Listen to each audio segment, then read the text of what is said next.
Hi అండి, నమస్తే. Welcome to my channel life style vlogs. Today recipe ఏంటంటే Godavari side పనసతొనలు, సంపింగ్ పువ్వులను కూడా అంటారు. ఈ రెసిపీని ఏ విధంగా తయారు చేసుకోవాలో చూసుకుందాం రండి.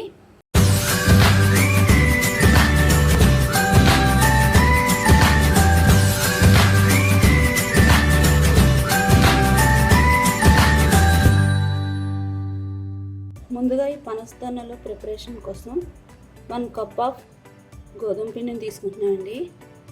ఏ కప్పుతో అయితే గోధుమ పిండిని తీసుకున్నామో అదే కప్తో 1/2 కప్ ఆఫ్ బియ్యం పిండిని తీసుకోవాలండి. 1/2 టీ స్పూన్ షుగర్ వరకు యాడ్ చేసుకోండి. కలిసే విధంగా బాగా కలుపుకోవాలి. ఈ పనసతొనలు క్రిస్పీగా రావాలంటే బాగా హీట్ చేసి పెట్టుకున్న 2 స్పూన్స్ నెయ్యిని యాడ్ చేసుకోవాలండి. నెయ్యి ఇష్టపడలేని వాళ్ళు ఆయిల్ అన్నీ యాడ్ చేసుకోవచ్చు. ఈ విధంగా నెయ్యి యాడ్ చేసిన తర్వాత డైరెక్ట్గా చేతితో కలిపితే చేయి కాలుతుంది. సో మీరు ఇలా స్పూన్తో ఒకసారి మొత్తం కలిసే విధంగా కలుపుకోండి. ఇలా కలుపుకున్న తర్వాత ఒకసారి పిండిని అన్నది ఈ విధంగా ముద్ద చేస్తే ఇలా చిన్న ముద్దలా తయారయ్యే విధంగా ఉండాలి. అప్పుడే మనకి పనసతొనలు అనేవి క్రిస్పీగా వస్తాయి. అందులో కొంచెంగా వాటర్ యాడ్ చేసుకుంటూ కలుపుకోవాలండి. మొత్తం ఒకసారి వాటర్ యాడ్ చేయకుండా కొంచెం యాడ్ చేసుకోవాలి. ఈ విధంగా చపాతీ ముద్ద అనేది బాగా స్మూత్గా కలుపుకోవాలండి. వాటర్ అన్నది సరిపోకపోతే ఇంకొంచెం వాటర్ని యాడ్ చేసుకోండి. కొంచెంగా యాడ్ చేసుకోవాలి, లేదంటే పిండి మొత్తం పలుచగా అయిపోతుంది.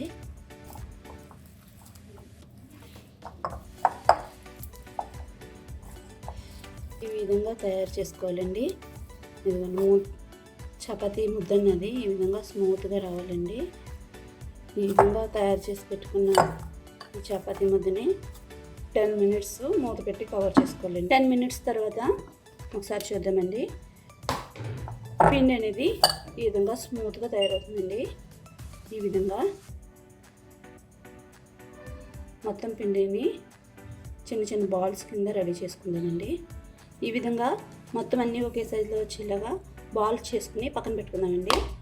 ఇప్పుడు పనసతొనలు ఏ విధంగా తయారు చేయాలో చూసుకుందాం. చపాతీ పిండిని తీసుకుని దాని మీద కొంచెం చపాతీ పిండిని అన్నది యాడ్ చేసుకుంటూ, ఇవి చపాతీ ముద్దలు ఉన్నాయి కదండి చిన్నవి, చిన్న చపాతీస్ కింద ఇలా చేసుకోవాలండి. రౌండ్గా చేసుకునే అవసరం లేదు, కొంచెం ఓవల్ షేప్లో చేసుకోవచ్చు. మరీ పలుచగా కాకుండా మరీ దలసరిగా కాకుండా కొంచెం థిక్నెస్ ఉండే విధంగా ఈ విధంగా తయారు చేసుకుందామండి. దాన్ని అప్పుడు చిన్న ఘాట్ల కింద పెట్టుకుంటూ మరీ సన్నగా కాకుండా మరీ లావుగా కాకుండా ఘాట్లు అనేవి పెట్టుకోవాలండి. అప్పుడే పనసతొన అన్నది విడిపోకుండా ఉంటుంది. ఈ విధంగా పెట్టుకున్న తర్వాత దాన్ని ఒక్కొక్కటి ఇలా కలుపుకుంటూ ఒత్తుకోవాలి. అప్పుడు చివరగా ఎక్స్ట్రా ఉంటే కనుక చివర కొంచెం పిండిని తీసి ఇలా ప్రెస్ చేసుకోండి. మొత్తం అన్నీ రెడీ చేసుకున్నామండి. ముందుగా స్టవ్ వెలిగించుకుని చిన్న బాణీ పెట్టుకోవాలండి. బాణీ హీట్ అయిన తర్వాత డీప్ ఫ్రైకి సరిపడినంత ఆయిల్ని యాడ్ చేసుకోవాలండి. ఆయిల్ మరీ ఓవర్ హీట్ అవ్వకుండా కొంచెం వేడేస్తే సరిపోతుందండి. అప్పుడు ఈ పనసతొనలు అనేవి నెమ్మదిగా ఒకటి యాడ్ చేసుకోండి. మరీ ఓవర్ హీట్ అయినందువల్ల వెంటనే వేగిపోతాయండి. అప్పుడు లోపల మెత్తగా ఉంటాయి. సో కొంచెం బుడగలు వచ్చే విధంగా చేసుకోవాలి.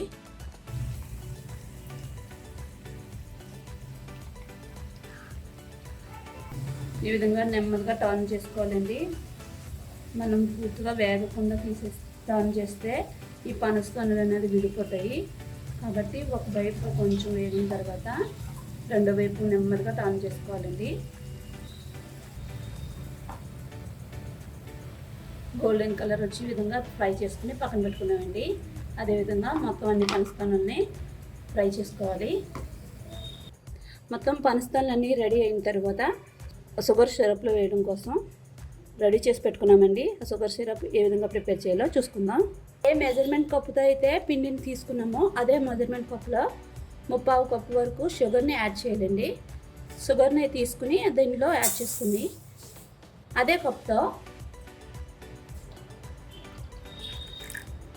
1/2 కప్ వరకు వాటర్ని యాడ్ చేసుకోవాలండి.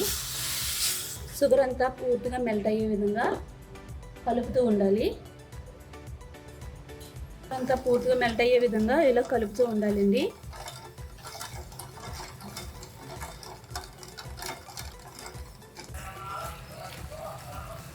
ఈ షుగర్ సిరప్ అనేది లేత పాకం వచ్చే వరకు ఇలా కలుపుతూ ఉండాలండి. మనకు లేత పాకం వచ్చిందో లేదో చూసుకోవడానికి ఈ విధంగా చూసుకుంటూ ఉండాలండి. ఇప్పుడు ఒక్కొక్కటిగా దీన్ని షుగర్ సిరప్లో వేసుకుందాం. ఎక్కువ సమయం షుగర్లో ఉంచిన అవసరం లేదండి.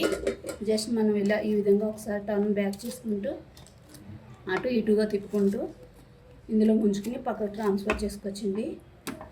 చూడండి ఎంతో సింపుల్గా కరకరలాడే పనస్తోనలు రెడీ. చూడండి ఇరిపితే చాలా గొల్లగా వస్తాయండి. ఇవి చాలా టేస్ట్ క్రిస్పీగా ఉంటాయండి. ఈ గోదావరి వాళ్ళు చాలా సింపుల్గా తయారు చేసుకునే రెసిపీ.